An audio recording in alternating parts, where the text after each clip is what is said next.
Page 138. Read. Clara's Invention. Many people in Venice knew who Antonio Rossi was. Like his father, Antonio was a very talented glass blower. He made many beautiful glass items such as vases and water pitchers. With his new furnace, Antonio now made his popular glassware faster than before. Antonio's daughter Clara liked her father's workshop. She loved to look at all of the beautiful and colorful items he created. One day, she walked into the workshop and her father was there, standing beside two delicate glass vases.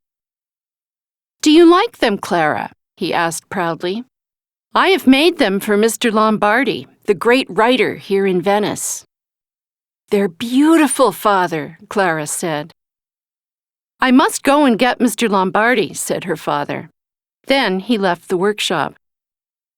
Clara looked at the vases. Beside them was a note.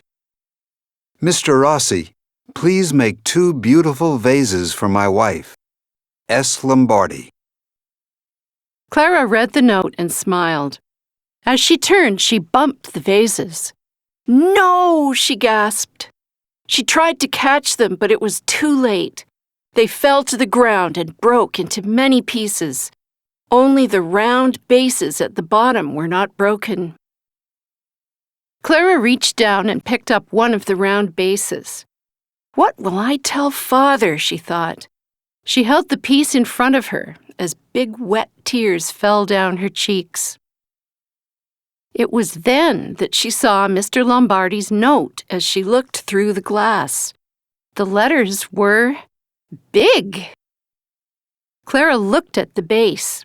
It was flat on one side and curved on the other. She picked up the other base and looked through it. It worked too. The words looked bigger. Clara thought quickly. She found a length of wire and pounded it flat, then carefully wrapped it around the 2 glass pieces. As Clara finished, she heard footsteps. Mr. Lombardi and her father walked in. "Now let me show you the—" "Clara!" Clara's father stopped and stared at the broken vases on the floor. "I'm so sorry, Father," Clara whispered. Mr. Lombardi looked at the 2 pieces of glass in a wire frame in Clara's hand. "What do you have there?" he asked. "I made it from the broken pieces," said Clara.